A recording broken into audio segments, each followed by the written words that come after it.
Hello everyone and welcome to today's episode of the Chris Pritchard Cycling News Show. Now you might be able to tell, it's a wonderful, glorious day today here in Derbyshire and it's Friday. And I'll be honest, I can't be arsed filming this in the studio today.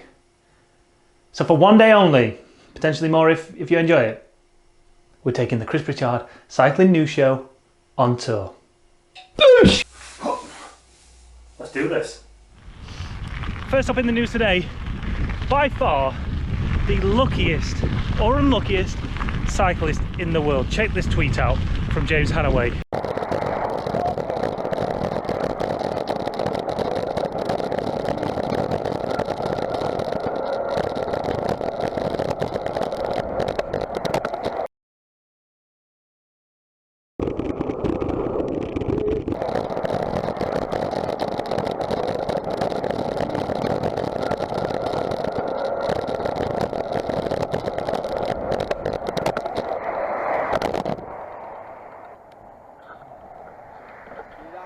He's alright, he's just phoned someone, he's just come off, he just missed me like, but he just, I think he'd seen me at the last minute, he swerved out and then he didn't make it back up, so he's just...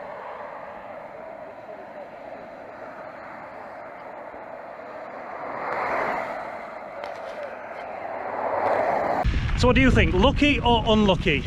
The fact that he lives to fight another day, I think that'll go down as a tick in the lucky box, but normally with these videos that you see on Twitter, there'll be one or two trolls, there's no word for them, who just pop in there, cast their fishing line out and just reel some people in, but couldn't even find anybody.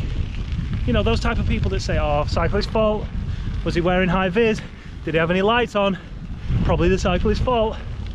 Not one of them. I think each and everybody that watched that video realised how close that man came to meeting his maker. And another reason why I'm on my mountain bike today. Next up in a story I covered 2 days ago now was the Marianne Sicot saga. So Marianne Sicot tested positive for EPO at the French National Time Trial Championship back in June of 2019. After months of denying it, she comes clean in a TV interview and saying she felt pressurised by the DS, who, as it turns out, was getting her to send pictures of herself in a bikini so he could keep an eye on her. Who ate? Well, in an update to that story, French mountain bike world champion Pauline Ferrand-Prévot took to Facebook to leave a statement regarding the situation. So in the statement, Ferrand-Prévot starts by saying, look, if what she's alleged has happened, then the governing body and the French authorities, and then the second half of the statement, this comes at it more of an athlete that's clearly had to work extremely hard to get where she has got to.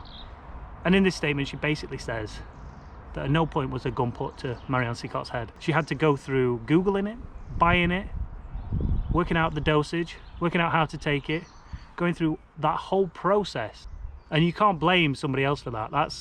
You got to hold your hands up and say, yeah, that was me. And should they be lenient on her if the allegations turn out to be true?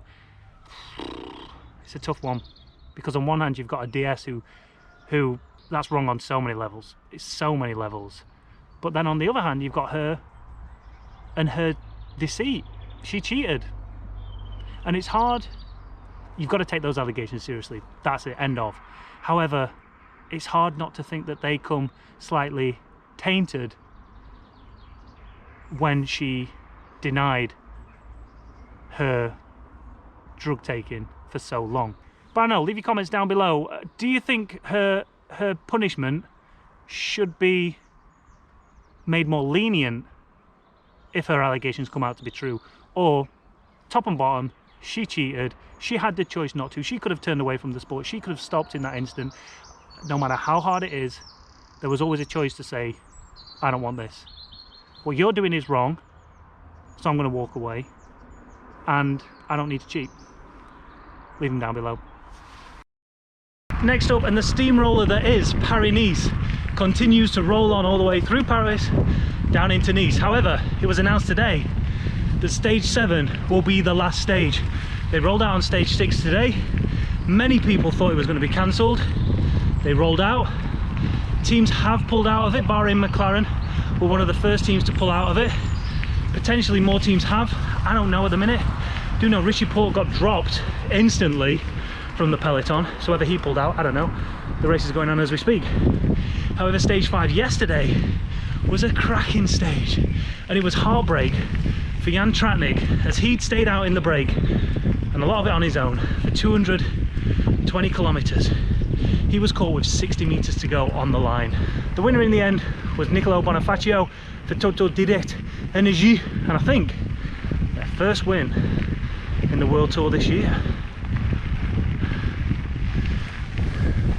And not only has the coronavirus taken another victim in the form of the final stage at Paris-Nice, the amount of races that are getting cancelled, I can't keep up with it. But let me try and fill you in on the races I know that have been cancelled so far in the World Tour. Alright, so we've got Paris-Nice finishing a stage early. The UCI Women's World Tour Van Drenthe race, that's been cancelled. Nokere Koerse, both men's and women's have been cancelled. Brendenne Kokside, cancelled. Omloop van de Westhoek, potentially, cancelled. Tour Normandy cancelled. Volta Catalunya cancelled. Gent-Wevelgem has been cancelled. And if you want a comprehensive list of everything that's been cancelled so far, head over to procyclingstats.com. Links down in the description. You can get an up-to-date list of pretty much every single race, whether that's men's World Tour, women's World Tour, or some junior World Tour races as well. Go and check it out. procyclingstats.com. And I don't know how official this is at the minute, but as I came out the door, there was talks of the Giro being postponed. They said they were going to wait until the ban had lifted on April 3rd before they made any statement on it. But as I left the door, it appears that Hungary and Budapest, the host city for the first 3 stages, has actually cancelled the first 3 stages. Alright, I'm going to have to interrupt you there, Pritch, because I know you love being the first with the news. And the news is that not only is Hungary and Budapest not hosting the first 3 days, the whole Giro d'Italia has just been postponed. Over on the Grand Tour's website, a statement from the RCS says that the RCS Sport has postponed the start of the 2020 Giro. Going on to say, due to the spread of the coronavirus, the Hungarian government has declared a state of emergency which prohibits the organisation of mass events, makes it impossible to organise international events. Consequently, the organising committee of the Hungarian stages of the Giro d'Italia declared impossibility of hosting the great start of the pink race in Hungary on the dates initially scheduled. The sides reiterated their determination to work together to allow the Giro d'Italia to leave Hungary at a later date. The new date will be announced no earlier than April 3rd, when the provisions of the Prime Ministerial Decree of March 4th, 2020 end, and after the organisation has dealt with the government, local and territorial authorities, and Italian and international sports institutes. So there you go, first Grand Tour of the year has fallen. I'm not even going to ask the question, because when I said a couple of weeks ago, we might see the Giro d'Italia getting cancelled, I thought there's no way that's going to happen, but it has today. Could you imagine what a nightmare that must be logistically? And listen, I know there are more important things than a bike race to worry about. People's health and well-being is far more important than watching some bikes go around Italy, all right? But imagine being that person who then has to, once the date is set, visit every town, every city, or at least call them up and say, we need you to host the start or the finish on these dates. Like, how many host towns just aren't going to be able to do it? Are they going to have to change the route afterwards? Or are they just somehow going to have to cram it in wherever they can? I could not imagine. Like, it's easy to cancel one race, like Paris-Roubaix, 1 day event, cancel it, postpone it to another day. That's fine. It's probably a lot easier than trying to do that 21 times and then trying to get those stages back in sequential order that they need to be running.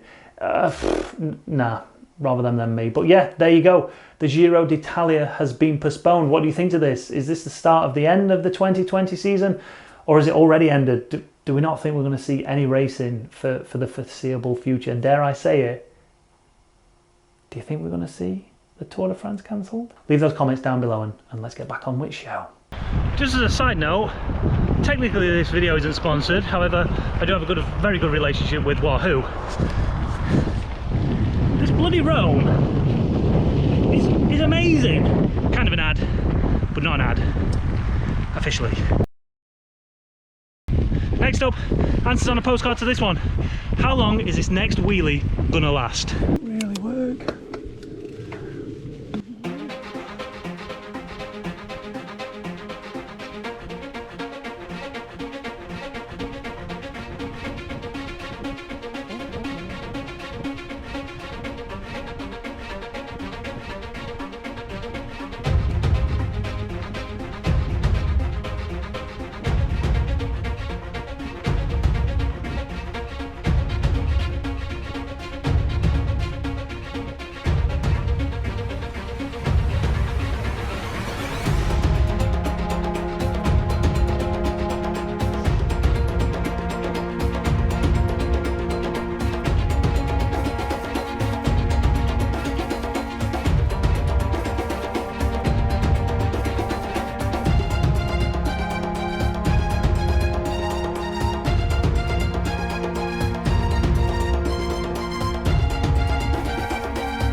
And that's your news for today. If you've enjoyed the video, make sure you hit that like button, hit that subscribe button if you've not done already, and if you've not liked the video for whatever reason, hit that dislike button. However, you can't use the excuse of the wind noise for today.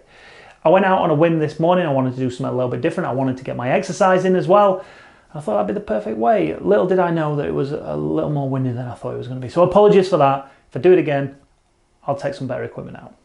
Other than that, all that's left to say is have a cracking weekend.